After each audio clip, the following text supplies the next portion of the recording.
All right, everyone, let's get the show started. Welcome to our DevOps office hours. It's May 20th, 2020. My name is Eric Osterman, and I'll be leading the conversation. I'm the founder and CEO of Cloud Posse. We're a DevOps accelerator. That means we help companies own their infrastructure in record time by building it with you and then showing you the ropes. If that sounds interesting, head over to cloudposse.com/quiz to get started. For those of you new to the call, the format is very informal. My goal is to get your questions answered. So feel free to unmute yourself at any time if you want to jump in to participate. If you're tuning in from our podcast or YouTube channel, you can register for these live and interactive sessions by going to cloudposse.com/office hours. We host these calls every week. We'll automatically post a video recording of this session to the Office Hours channel, as well as follow up with an email so you can share it with your team. With that said, let's kick this off. So, it looks like I actually hid a slide I was going to talk about here, the announcements. So let's, where's it? There we go. All right, so let's look at some announcements that came up this past week before we get to questions. Well, one thing that I got really excited about is that GitHub Actions finally supports organizational secrets. So that means that you don't have to have a secret in every individual repository, which is a big deal for us when we have 300-400 repositories out there. Also, Zach Lober brought it to my attention that GitHub Actions also now, or GitHub now supports an API for secrets, so you can programmatically update these in whatever way is convenient for you. If you're using CodeFresh, for example, this is a great way to have GitHub Actions that automatically set up your CodeFresh pipelines for a repository. For example, if you're using template repositories in GitHub, you can have a GitHub action that automatically wires it up using your organizational secret for CodeFresh to set up your pipeline.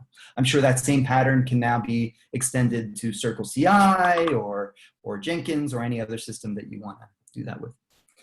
The other interesting post that came out was this 10 common mistakes done when using Kubernetes. I can certainly say that we've encountered these over the years, so if you haven't checked that out, do. And I'll go ahead and share these also to the Office Hours channel when we get to the next part. The other announcement is JetStack was acquired. So they're a startup, but they're the ones behind Cert Manager. And Cert Manager is what we all have been using for managing automatic PKI infrastructure and CA certificates and Let's Encrypt certificates under Kubernetes. So I'm not sure what that means. I don't have an opinion on if that's good or bad. There's also been the acquisition, of course, of Keybase by Zoom. That has a lot of people, scratching their heads on the future of Keybase. So we've been recommending Keybase as a great solution for sharing secrets and simplifying the whole public key process for mere mortals. And it's kind of sad for me to see Keybase now probably going to be just gutted. Or not Keybase. Or yes, Keybase. I'm sorry, mixing my words here. But yes, Keybase probably going to be gutted is my guess on that. Any other interesting announcements anyone would like to add? Feel free to unmute yourself. Sure. Don't you put that voodoo on me. I love Keybase. Yeah, I agree. I love Keybase as well. So. Yeah. But I mean, was that anybody else's reaction to seeing the announcement? Yeah, mine too. I saw it. I was pretty gutted. Mm-hmm. Yeah. What's that? We've also, like in every engagement we do, we've been encouraging our customers to set up teams on Keybase just for sharing. For those off chances you need to share something sensitive, it's better to have that in place before you need to do it than when you actually need to do it. My understanding is that they're keeping the Keybase talent and the team and everything like that. And I'm hoping it goes the other way where we see a massive influx of Keybase users. So. Could be. Yeah. Did they make Keybase the underpinning of trust for Zoom, so you can have true end-to-end encryption, not the kind of encryption they say they have today? My thinking on it is, in order for Zoom to make Keybase's software stay alive in the system, there needs to be a crazy strong business case to drive new uses to Zoom's platform. new use case to Zoom's platform or Keybase's platform? Either. Okay. Because if they're being acquired, I would think Zoom would want to either take Keybase and make it Zoom, and then remove the Keybase branding, and then take Keybase's functionality and make that a part of Zoom. Yeah, I see what you're saying, and I mean, I don't think that's ultimately what's going to happen, though. But I think they're going to take that brain trust of cryptographers that they have there and improve the Zoom product, which has been so heavily criticized by security researchers as of late. Yeah. But I'm guessing the lines of code in the Zoom product versus lines of code in Keybase is like 100x difference or something. So probably going one way or the other. All right, so we got a lot of questions today. It was pretty rad. If you haven't posted your questions yet in the Office Hours channel, I think this is a good format to do it so we get to it in time, because when you have the question, we might not be able to answer it right away. So before the call today, a lot of questions were teed up here that we're going to get to. I've summarized these kind of as talking points here. So we want to get to Pierre's question. I think I just saw Pierre join, which is pretty cool. I think you got bit pretty badly by the Quay Docker registry outage, and it just brought to light a problem that others of us have been faced, like with Docker Hub outages or things like that. And what can we do about that? So we'll get to that question. Another question was, what was driving the Cloud Posse's approach to bundling Terraform with the infrastructure configs in geodesic? That was by Mathieu, so we'll get to that.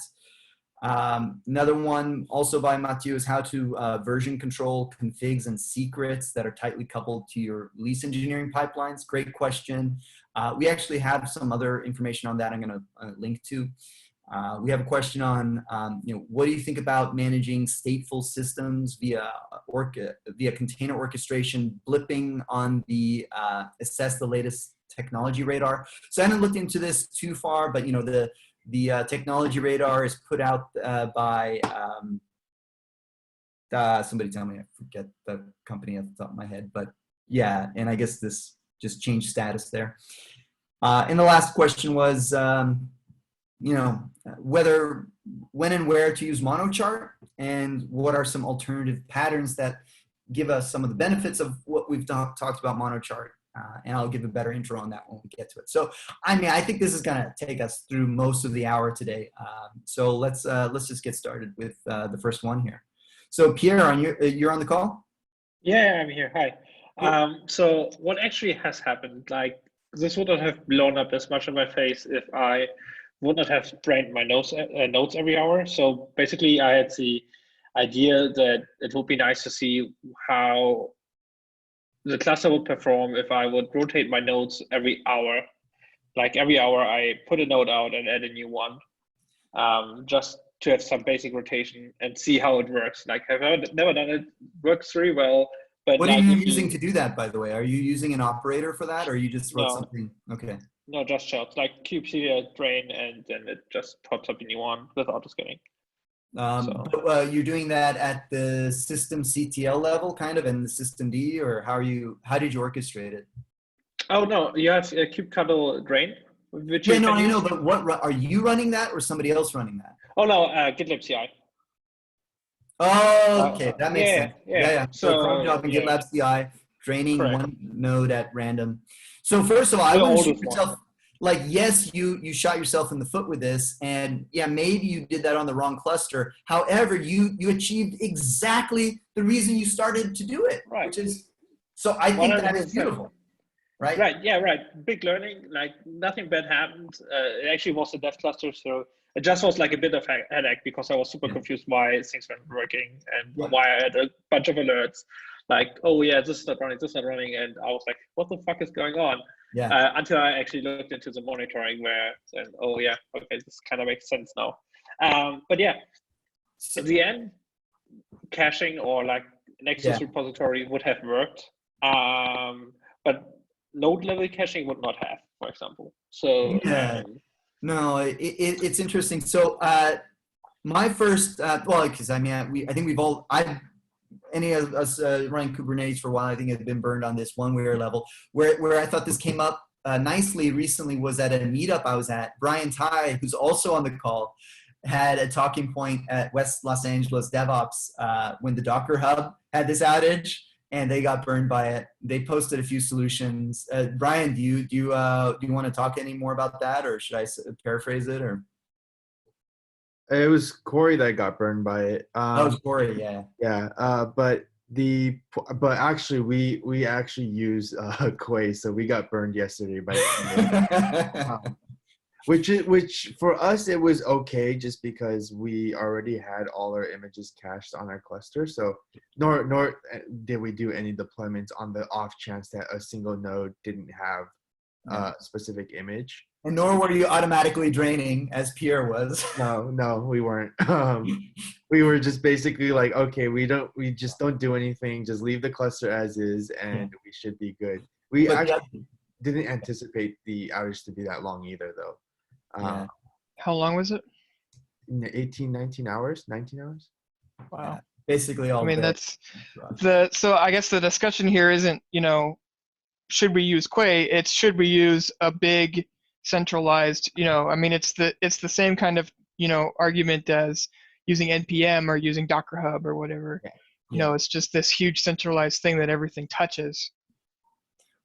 Yeah, so I think basically Corey's resolution then was like, we need a pull through cache somewhere. Like, yeah, that's not going to help you during the outage if you're pushing new images and you need to deploy, but it's at least going to maintain your status quo. And arguably, maybe you want to maintain status quo during those kinds of outages. You don't want to, rock the boat when that's happening. So I think using something like Nexus somewhere on your infrastructure as a pull-through cache, or configuring the Docker registry itself, which has built-in pull-through cache capabilities, is the way to go. I mean, let's just say a lot of us, do as I say, not as I do. I think most of us still don't have that pull-through cache set up everywhere. It does complicate part of your cold start problem. Like if you're orchestrating this whole system from the ground up, and then you're trying to also pull from your Docker cache at the same time, it's kind of like an order of operations problem. So take that into consideration, that you need your pull-through cache to be provisioned out of phase with the things that depend on it. I've been thinking about this a lot yesterday, just because we were affected by Quay. We don't have an alternative where we're storing images on right now. The solution that I think I came up with was, and I mentioned this to you yesterday, Eric, about looking into ECR. So I do have a POC of my ECR, but I was thinking of just pushing to 2 ECRs for every repo in different regions, and have that kind of as the backup, because ECR is relatively cheap. And then having like a lifecycle policy to remove older unused images. You basically would have kind of 2 areas where you can pull from, and then your home would just need to be able to be configured to use different registries, basically. Yeah, and then you need a what do you call it? ECR already replicates across availability zones, and AWS has never lost a region. Yeah. So is the juice worth the squeeze on that one? Okay, is my question. They've never lost a region like from a data durability perspective, but a region has gone down from S3's perspective for like, I forget what it was, but it was like half a day or a day almost. It was ridiculous. It was painful.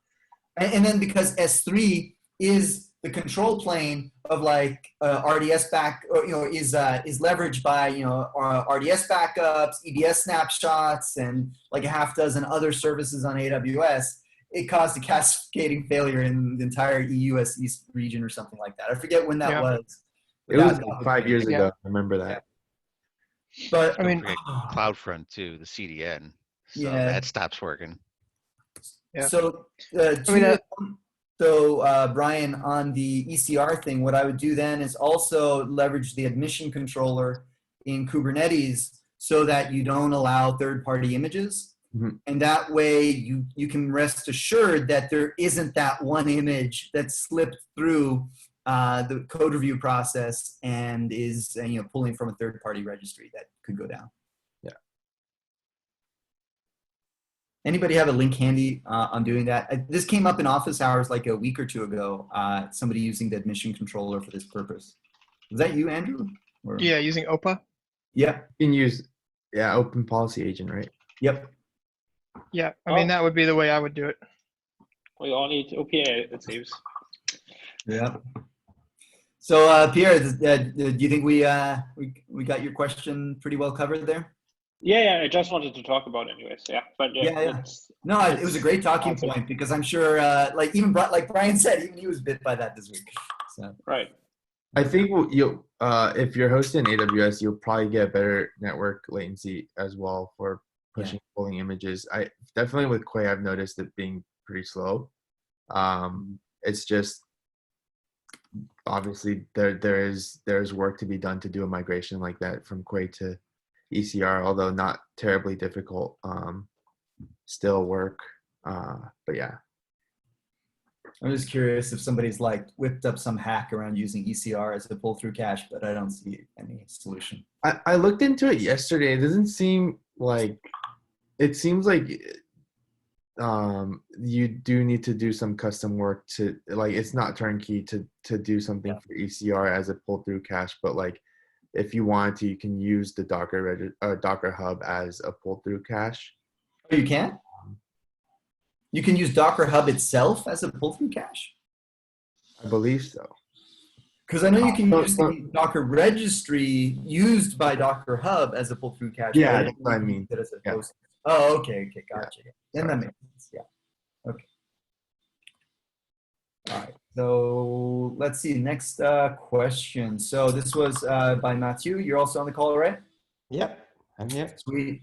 So I kind of paraphrased your question. I'll bring up the actual question. My paraphrasing of it, what was the driving reason for Cloud Posse to choose the approach of bundling Terraform with infrastructure configuration files in the geodesic image? So what he's talking about is if you go to GitHub Cloud Posse, we have this Docker, this repository here, which is really just a glorified Docker file that we use as our base image every time we want to do infrastructure work. So it's based off of Alpine, and then we install a bunch of packages that we use for cloud automation. So we call this a cloud automation shell, and we have this file here like with packages that define all the stuff that we ship with it out of the box. So all your kubectl stuff, all your keybase stuff, for those of you that use that, Gauntlet, awesome templating, etc. All right, so what we've been doing is like you go over to GitHub Cloud Posse testing.cloudposse.co. Here's an example where we have a repo, it has a Docker file. The Docker file then inherits from Cloud Posse Geodesic, and then we layer on our code, our infrastructure code here. So the driver behind doing this originally was that we wanted to avoid having 24 env managers. This is kind of funny. Like if you go into the TerraGrunt channel here, this captures it perfectly. Like, related to, somebody has this TerraEnv tool out there to help you version your versions of Terraform. Well, and somebody else, I've been using TFM, TerraGrunt env, Helm env, PyEnv, RVM, and the list goes on, and it's kind of freaking ridiculous, right? And then, yeah, somebody has, there's ASDF, and you can use Durham, you can use these other strategies to do it. Our thinking on this was, it was solving it in the wrong place. Like, we want to pin this collection of tools together as a working known unit. And that's why we have the Docker image for that. And then, much like when you deploy like a Node.js app, you package it up with Node.js and you package it up with your code, and then you ship that as a container and you deploy that. So we wanted to take that model and apply it to Terraform code, where here's the Terraform code. These are the providers we need. These are the binaries we depend on. These are the other tools like Helm file we depend on, and we stitch that together. We package that up, and our artifact is a Docker image that is deployable and runnable at that version of time. And we don't need to worry about having TFN. We don't need to worry about TerraEnv. We don't need to worry about all of those things. So that was our thinking on that. Now, this has evolved, and we use it in two ways. Yes, we still use that pattern, We have a number of customers on that pattern where we actually bake the code into the image. But the other pattern that we're doing these days is we use now, we'll create for a customer, we'll have like an infrastructure repository, it'll be like, you know, let's say Acme is the customer, and then they're going to have an infrastructure repository, and in there they'll have a Docker file, and then that Docker file inherits from geodesic. And then anytime they need to, in any one of their repositories, need to do anything with infrastructure, they use that base image. And then you know, it checks out the code from their microservice repo, and then it uses this Docker image to run that Terraform code. And since, Matthew, I know you're using CodeFresh, that's where we're using that. So basically, we use this centralized Docker image for infrastructure, and then microservices that need backing services like RDS or ECR repositories or IAM roles will use that image anytime they need to Terraform. So in that sense, it's like your classic tools image or your toolbox image. I know Andrew Roth has his thing that he's working on, Dad's garage Docker image. Let's see if I find that quickly. Yeah, this one here. Hey, there you go. This is, I know Andrew is working on a similar pattern called Dad's Garage. Basically, you know, where you stick all your tools, and same pattern. Does that answer the question, Matthew? Yeah, right up. So still have this this toolbox, but no longer like baking your infrastructure configs in it, right? Yeah, that's the case. And unfortunately, I don't have an open source repository. I can show you the pattern right now, but if you want to schedule a call again, and this goes for anyone on the call, you can always schedule time with me one-on-one, and I can show you how some of this stuff looks on private repos, and it works pretty well. Cool, thanks. Dad's Garage uses a SDF, by the way. It's awesome. Okay, well, that's the voter confidence for ASDF.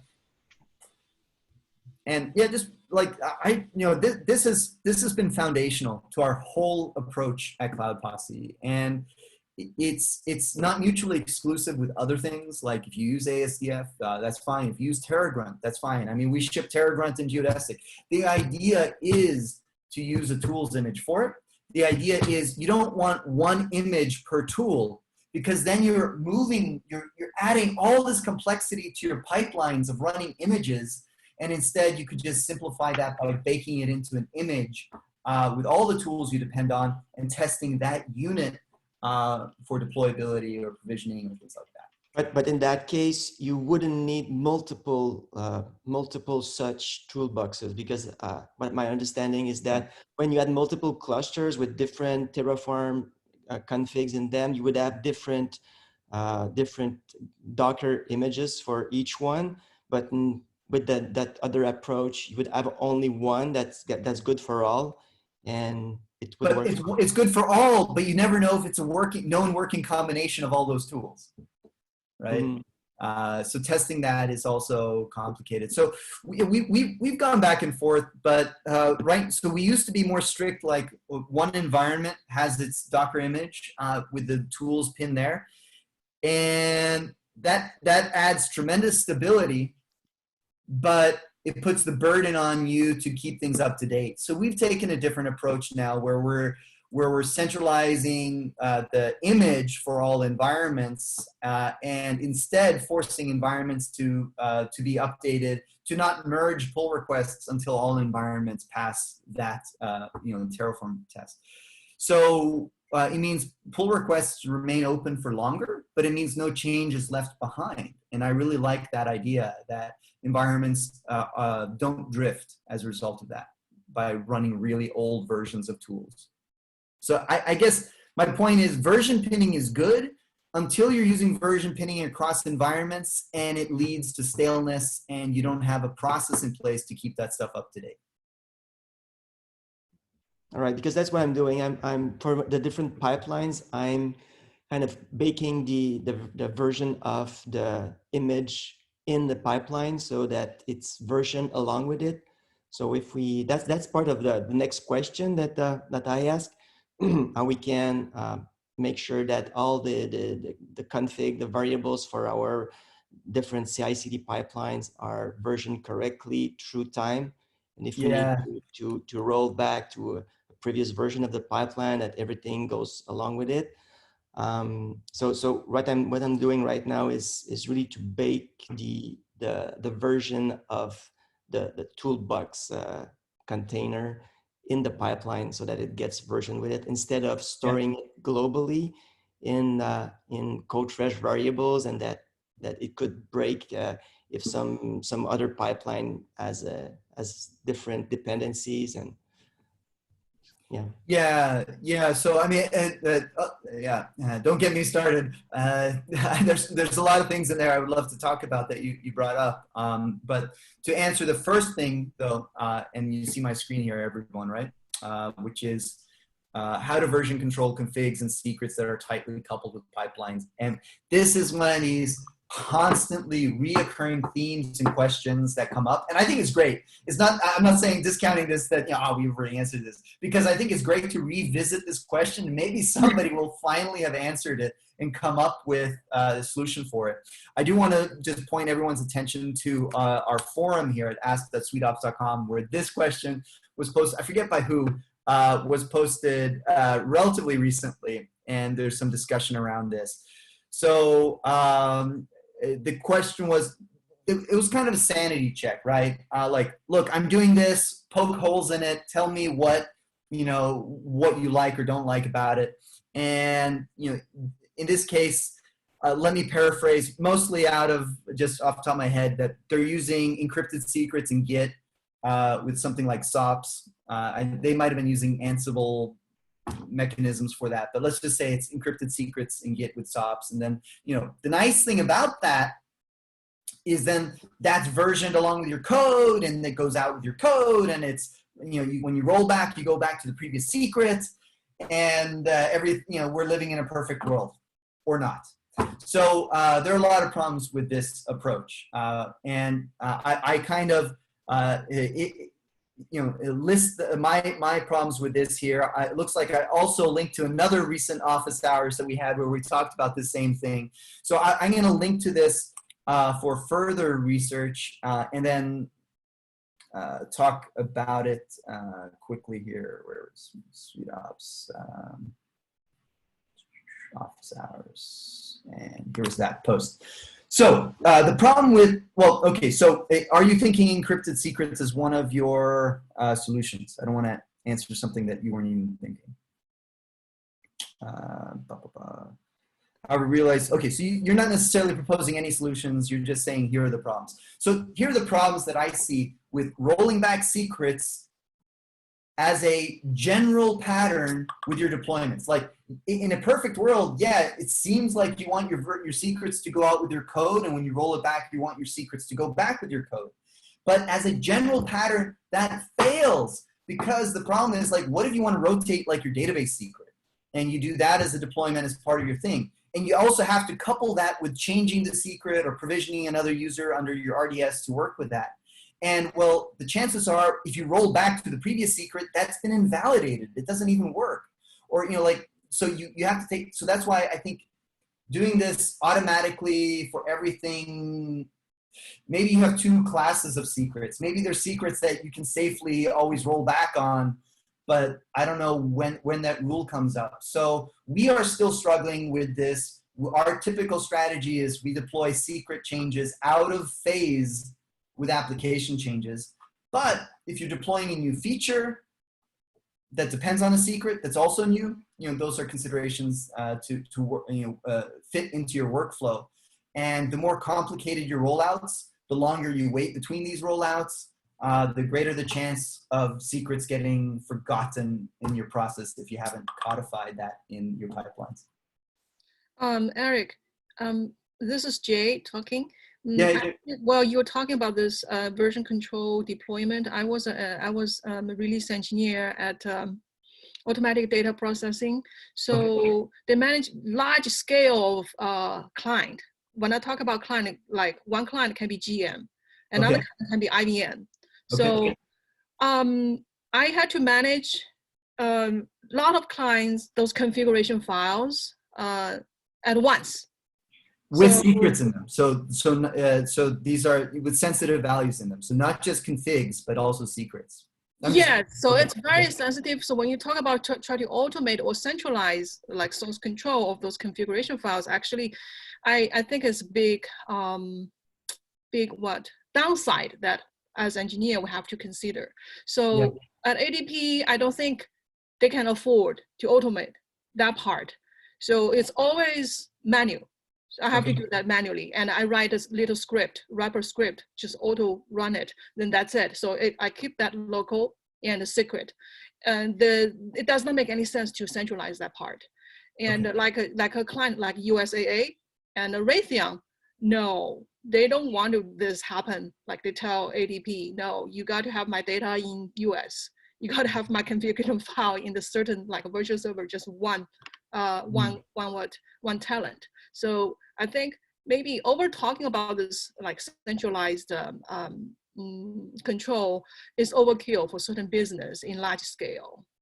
Yeah. Yeah, that's a good consideration too, right? Like the appetite for risk on this, and like maybe a smaller tech company is able to cut more corners on this and have more opinionated way on it goes. But if you're also working in a more rigid enterprise environment, how is that going to work? I'm curious, anybody else also have any feedback on this? What are you doing? Are you doing SOPs approach? Do you have some other approach? If you're using Vault, how are you orchestrating the update of the secrets in Vault together with your deployments, if at all? So I actually just recently rotated ZOPS credentials away to Vault and Terraform and so on. And what I just did, I created a second MySQL user, for example. So where that is possible, if you can generate a second pair of credentials and keep the old one live, at least for the time being, that helped me at least. So I could just say, hey, use your old credentials again if I would have to deploy an older version. But in general, like credential changes happen for me, not with the normal release cycle of my applications that we deploy. So a credential change can just be something that happens every day, but should not be bound to the release, because release processes sometimes also get fairly complex and so on. So if you can change your credentials quickly, best way to go, in my opinion. Yeah. So if I distill part of what you said there, I think is it depends. It's on a case-by-case basis, I guess, on the type of credential or secret. Like I think database users is a very well understood area of how to handle rotation. But if we're talking a third-party vendor, like your Datadog integration secret, where I don't know if you might not even be possible to have two parallel secrets for that use case, or maybe you have to provision then two users for that. And how you do that, it's going to be on a case-by-case basis. And where possible, I would focus on where it's a known process, and then everything else that you can't fit into that process, well, that's going to be documented. That's going to be WikiOps as opposed to DevOps. Cool. Well, that was great. Anything more you'd like to add to that, Mathieu? No, that's fine. Thanks. Awesome. All right, let's see. Let's go down the list here, back to where we were. Andre, are you on the call? All right, so I think I'm going to skip this question just because I didn't have enough context on it and haven't researched it, unless anybody else on the call can add more context to this question. All right, and then the last question here, I think we might go over this even though it was asked by Andre, but I know we have Zach on the call who's been doing something similar to what we've been doing at Cloud Posse, and this is with the monochart stuff. So let me pull up the specific question and let's see where we go with it.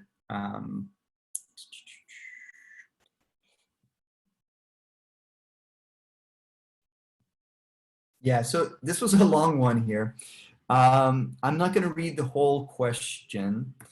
So what Andre is doing is following up on a conversation that we had last week, I think, or the week before, and we reintroduced the concept of this mono chart for Kubernetes. The idea is that you have one chart that deploys nearly every application in your organization, so that you treat a chart as an interface rather than something that's unique to every service you deploy. And that's the only way you can scale this stuff. So Andre says that he watched that and he didn't realize other people were doing something similar to what they were doing. So I guess they have a similar approach. One thing that they've been doing though is creating like a chart library where they can reference parts of that chart in other charts that their developers write. So in that sense, it is, more reusable, but it's still exposing charts as a underlying primitive to developers. And what he's wondering is there a better approach to, exposing this to developers, writing raw charts and importing resources, or should we go, double down on the, this other approach with mono charts? At least that's me putting words in Andre's mouth. Zach, do you want to add anything to that? I think you participated in this conversation a little bit more. Yeah, I've been looking at some of this stuff myself, and I'm kind of curious what other people are doing in these scenarios where they're, a smaller team dealing with many multiple repos across several projects, possibly. And I ran into the situation where I was dealing with like some 40-odd developers by myself amongst 4 different teams, and I ended up as a sanity mechanism using your mono chart as inspiration to create a top-level chart just like it, and then I created subcharts based off of it to present to different developing teams. And it sounds like they're doing the same thing using like Helm 3 libraries charts, which is kind of cool. So I was going to look at next. There are scenarios where you might update your mono chart, and then if you have a dependency upon that mono chart in a subchart that you're deploying from, then how do you handle that situation and push those down the line? And I have obviously a lot of opinions on it because we've been pushing mono chart for years now as a solution to our customers. And what I don't like, I don't know, I haven't met too many developers that like getting under the hood of writing charts to begin with. So I think the first reaction should be pushback. Like, wait, well, tell me again, what is the problem you want to solve? And let's see if this is the right solution. Or should we just instead, update our pattern to support that? And I like when we can just update the pattern to support it, or create, maybe a variant of that chart to support that situation. I'm not keen on giving that lower level access as a pattern to individual services, because I think it encourages too many diversions from a stated norm or a stated pattern. The other thing that I love, and I think this came up for you recently, Brian, or I forget who it was I was talking with, is that when you go with this monochart pattern, you simplify your pipelines a lot, because no longer do you have to worry about building Helm charts, pushing those to a registry somewhere, storing those artifacts. You basically, once in a blue moon, bump the version of your chart, and you have a separate pipeline that pushes that to your chart registry. So it simplifies your individual microservices, or your service, they don't have to be microservices, but your individual things that you deploy to Kubernetes, because you don't need to worry about chart modifications in line with your deployment. So basically, when you deploy your application with something like Helm file, you're pinning just to a version of one chart used by all your services, and that becomes the version of an interface of an application you're deploying. And by the way, Eric, that's what we've deployed this week. I started to use the monochart. Oh, sweet. Yeah, so I've made our own version of it to tweak it a little bit, but roughly it's the same thing, and I really love that approach. It's a change in the mindset, the way you work with charts. You no longer think of your chart as being the thing that you deploy itself. It's not a snapshot of your service. It's more like some tool that you use in the process.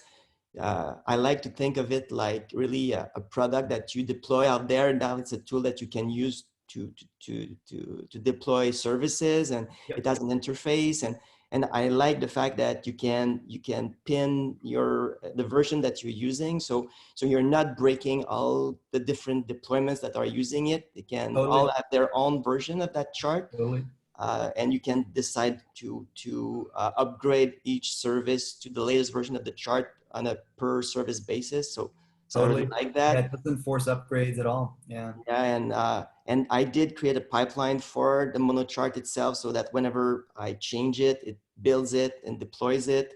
And I can afterwards, I do it manually if I want to upgrade to that version. I just and you can add testing. You can add comprehensive testing to this one chart used by everyone in your company, so that people can be adding functionality to it. And because you're always pinning, it's not breaking other things. And because you have testing on that chart, you can check for regressions. You can do linting. You can do better documentation of it. It solves so many problems. What is the automated deployment pipeline you use for that? Automated deployment pipeline you use. So at what stage, build of the chart itself, or applications that use the chart? But basically, we're decoupling these two phases. So there's a life cycle of the chart, which might never even be used by any application. It just exists it exists to exist. And then you have your applications that you want to deploy that you pin to that chart at some version. And that linkage for us means Helm file, but it could be some other mechanism that you're using, whether it be Flux or however you deploy Helm charts. Okay. One question I had regarding that, those artifacts that have their own lifetime that you can build separately, like that monochart, or like the Docker toolbox that we just talked about. Right now, I'm using the approach with the ash, the SHA, the Git SHA as the tag of those resources. So so it's not a worry to always come up with a new tag for those. But how do you track what's the latest one? Right now, I'm just outputting in Slack every time I build a new artifact like that, and just outputting it so I can quickly go fetch it there and use it wherever. But afterwards, if I want to have kind of a history of all the version that this artifact was built with, and how do you track that, the history of those builds of the different artifacts? So I get what you're saying. The SHAs, I have no notion of sequence. It's not like 1, 2, 3, 4. It's like arbitrary tags. So it doesn't convey any sense of time or sequence. So how do you track that? How do you know what's the latest version? What was the previous version? So is it time to pitch your project, Pierre? Was it your Pierre? it's my project idea, but actually it's something else that I wanted to say. So right now I'm just using GitLab snippets. So at the end of the pipeline, I'm just putting everything into a GitLab snippet for each project, and then one for all projects. And this helps me just have like one source of truth to see what is currently where deployed. And this also has a version history. So there's one that basically pans, and then there's another one that basically gives me the current state of each application and so on. This is what I'm currently doing. It's not super nice, but it helps me to actually see, okay, I'm logging which AMIs I have used to build it, and so on and so on and so on.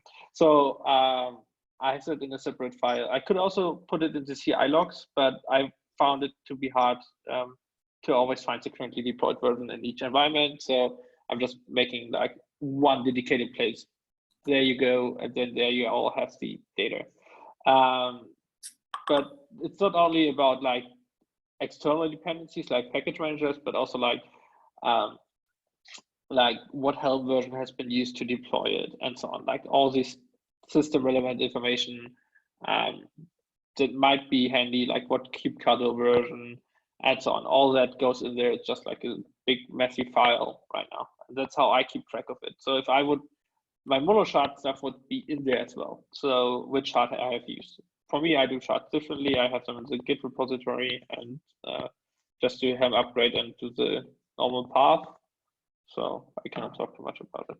So what I want to add to this, and the reason why I struggle with it mentally to answer your question is, so we are not doing any automated form of bumping like the charts related to mono chart updating and things like that. And frankly, just because it almost never changes. And when it does change, like you only need to bump the other services if they need that a new additional functionality. Like if it ain't broke, don't fix it. Just, I don't think one has to have for certain things a mandatory, latest kind of mentality on using versions of stuff, especially for things that you write. Okay, but hold that thought.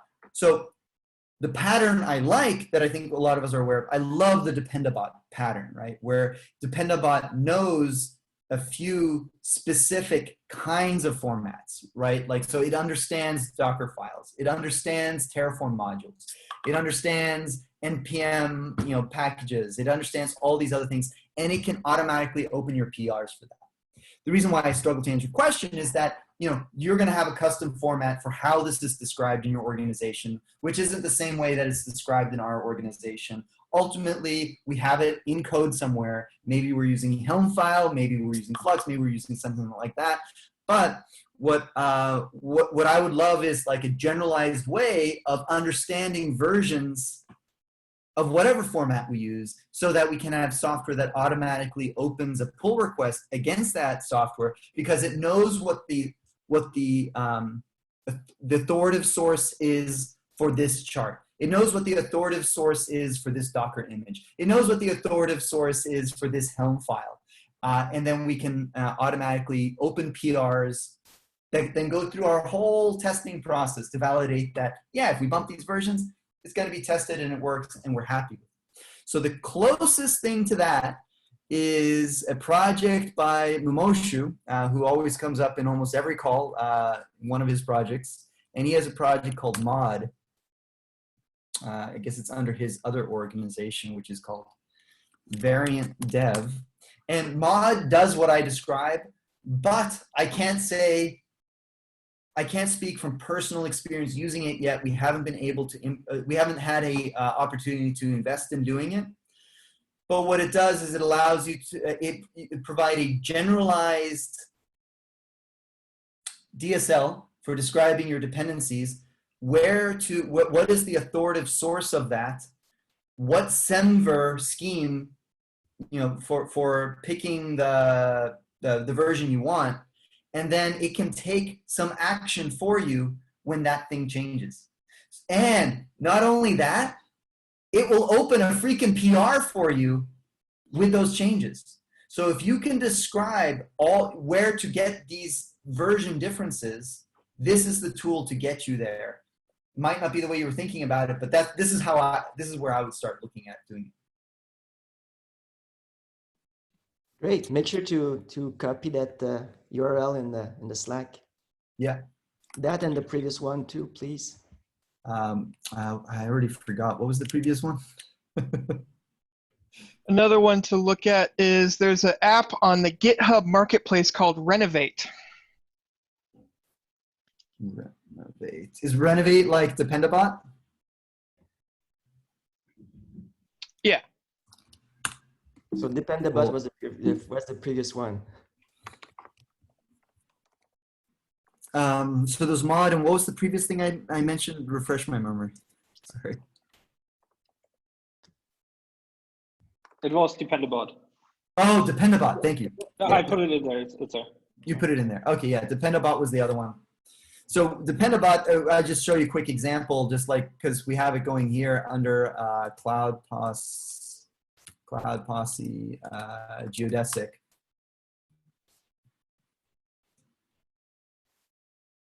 Quick question on Dependabot. It seems like I'm seeing the language list that they have. And is there anything that supports this type of functionality for C? For what? For C. Oh, for C. Yeah, good. So I don't know is the answer, short answer. I will say that also, and this maybe fills in for Matthew's thing, is that Dependabot is Yeah, it's a managed service, but it's also open source. So you can self-host it, and it's also a pluggable interface. So you can add your own hooks into it if you want to use Dependabot. And here's an example of pull requests that are automatically opened by Dependabot to bump, like our Python packages as part of this. In this case, we closed it because I think we fixed it somewhere else. But here you see the pull request that was opened, and how it kicked off our other, our general CI process on this. Here. And yeah, so for C, I'm not sure. Did you already check if Dependabot has something for that? Well, and I don't know, what is the canonical way of managing libraries these days with C that you depend on? It's been like 2 decades since I was in college. I don't know. I'd have to reach out to my neural net engineer to get those specifics, but I do know that it's a really big pain point of his, because he is still having to manage all of his libraries and packages completely manual. Yeah. See what comes up. Just a quick. Maybe Renovate has support for it. Oh, yeah, thank you for Renovate. I wanted to look. So this was a GitHub action. Well, you posted it in the Slack, right? Where is it? No, I just posted Dependabot. Andrew mentioned it, I think.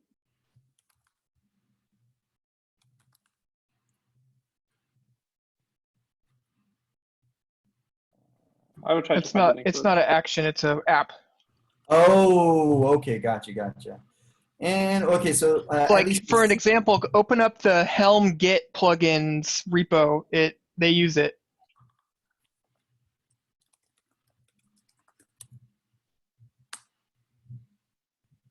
Wait, this one, or are you Yeah, using yeah. another one? Yep, Yeah. that one. Yeah. By the So way, just look at their using, closed merge requests. Yeah, anybody using Helm file, by the way, this is your secret weapon. Oh yeah, it's the only way to go now. We don't deal with any like Helm registries or whatever you call them are a thing of the past for us. Like we don't do it at all anymore. I'm So looking at that as well. So like the problem with like Helm, I think, is that they forced down our throats using a package, a chart registry, right? But the benefit of something like Node or Go is that you just point it to any GitHub repo, and that GitHub becomes your registry. And I think that as a pattern is a tremendous asset to a project. So this Helm Git, there are many Helm Git plugins, by the way. They're not all made alike. What's beautiful about this Helm Git plugin is this gives you that native feeling functionality in Helm file. So you can just automatically point to a chart by using a Git URL. And it works great. Yeah. All right, go to pull requests. Go to the closed pull requests page, and you'll see a bunch of them. Oh wow! So has Velocity? It was stalled there for a while, but okay, okay. Yeah, so it's all the automatic updates now that are coming in here, because the project was otherwise a little bit stalled for a while. But yeah, that's cool. Yeah, but this is Renovate's a bot that opens up pull requests with new versions for stuff. Hold on, okay, Renovate here bot. All right. Sweet. Let me post that to office hours. Anybody else seen or using Renovate? I'm looking at it. I'm looking at it because it supports GitLab. Dependabot doesn't seem to support GitLab. Also, Dependabot seems to be have been acquired by GitHub. So yes, yeah, it was. And I think they're folding it into the main product. Also, pull reminders is that other one we've been using a little bit, and that was also acquired by GitHub. So GitHub seems to, or Microsoft seems to be acquiring a bunch of ancillary services to GitHub and integrating them into the core product. So we got about 5 minutes left here. I know it's been a mouthful today. A lot of questions we've covered. Any other quick questions we can maybe get to that weren't on the agenda? I'm looking at your mono chart, Eric, in Cloud Posse. Yeah. Are you able to use it for, like, say, a release that has like 5 deployments? So yes, you can actually, and that was one of the things we added support for, which is pretty cool. I guess the biggest problem with our mono chart, as you discovered, is the lack of the documentation there. Let me show you how that's done, though, briefly, and how that could work. So if you go to... Assume I'm using home file as well. Yeah, I assume you're using home file. So we have so I'm under Cloud Posse charts and then mono chart. And under the example here, so what mono chart is like an opinionated way on how to deploy stuff for Kubernetes. We don't want to make it too general, because then all we've done is re-implemented the Kubernetes description of a resource. So, but we've tried to do is like define it the way we mostly would like to define it. So like if we go down here to deployments, yeah, so what I think we haven't done is update this example. You see here how we have config maps and then a named config map here called default? Uh-huh. I think it's the same thing down here, that you can have a list of deployments under here. That's what I was thinking as well. Yeah, I think that's what it is. And I think that example's just out of date. It's okay. That makes all the sense, yeah. But either way, like, look, I love monochart. We're going to keep using it. It suits our purposes 100% for consulting. But what do I recommend for a company? Like, we have a different, we need to optimize for a Swiss Army knife that'll work for this customer, this customer, this customer, this customer. You, as building a opinionated chart for your company, I think it makes a lot of sense to just start by creating your opinionated chart for your organization based on what you need to do. And your patterns you can probably cut out a lot of the complexity that we had to introduce in order to achieve what we wanted to do. Like, yeah. There's a side discussion around someone moving over to pure Terraform out of frustration with yeah. And one of the things that emerged from that I completely overlooked, and I forgot who mentioned it. I should look up real quick, but is that, in Terraform is great and it will absolutely do some generic deployments, but it won't do like custom CRDs and those things that you might have that are going to be your different cookies for your different needs and your different clusters. That's where you can extend upon the mono chart for various needs, right? So no, that's true. What sucks though is when you have to use the Terraform Helm provider and then you're operating blind. Like, you have no idea what the actual impact of these changes are going to be. Outside of what your values are changing, you don't see what the impact is to your underlying resources that are changing, because it doesn't integrate with Helm diff. And I think that's like the missing piece in Terraform integration. Now, that person you were thinking about, I think it was her, I forget her name. I think it was Caroline, right? Yeah, Caroline, yeah.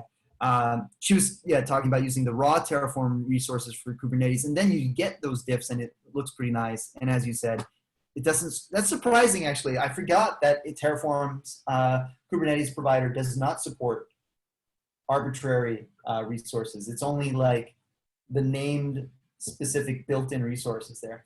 There should really be an escape hatch, I feel like, then, to deploy any arbitrary resource using the Kubernetes provider. Because really all you care about is that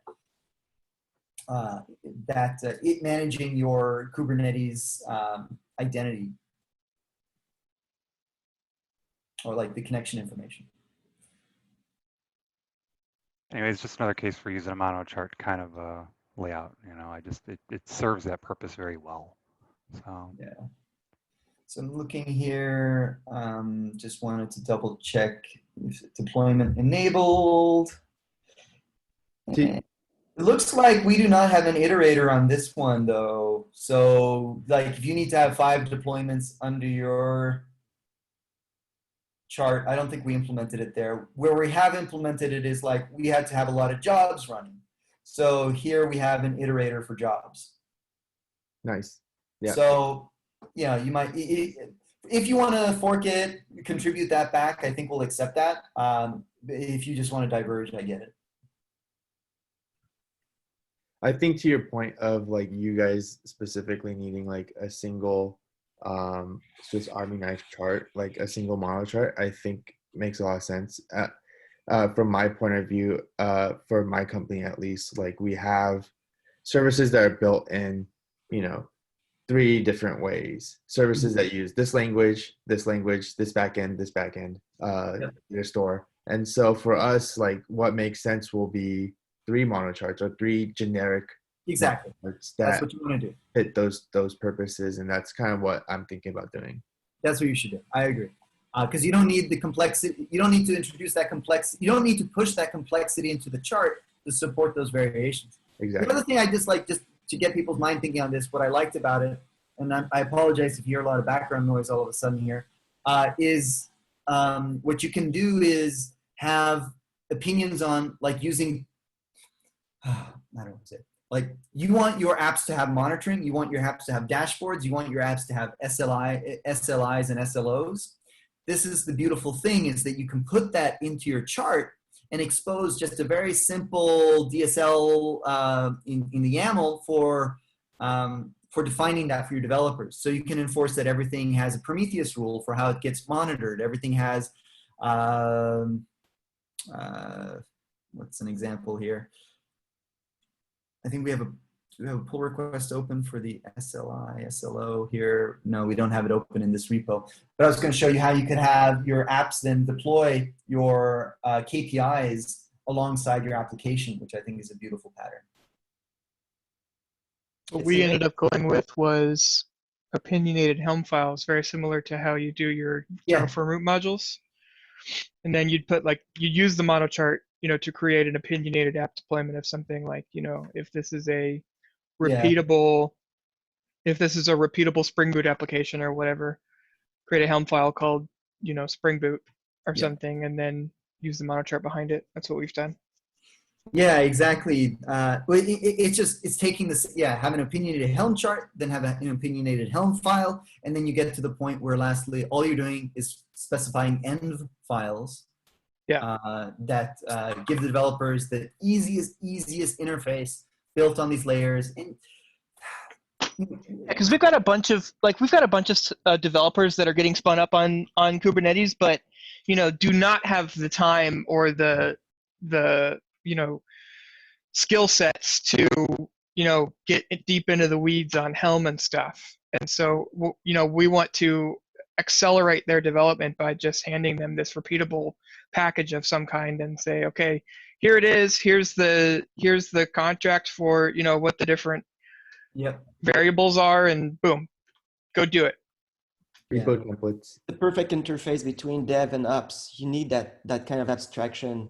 Yeah, I mean, and I think, so the pushback we get sometimes is like when you're brand new to this and you're trying to develop some stuff from scratch, it's like, why do we have these layers? And it's confusing. But then once you start using it, it's just beautiful how once you get your systems in place, it works really well.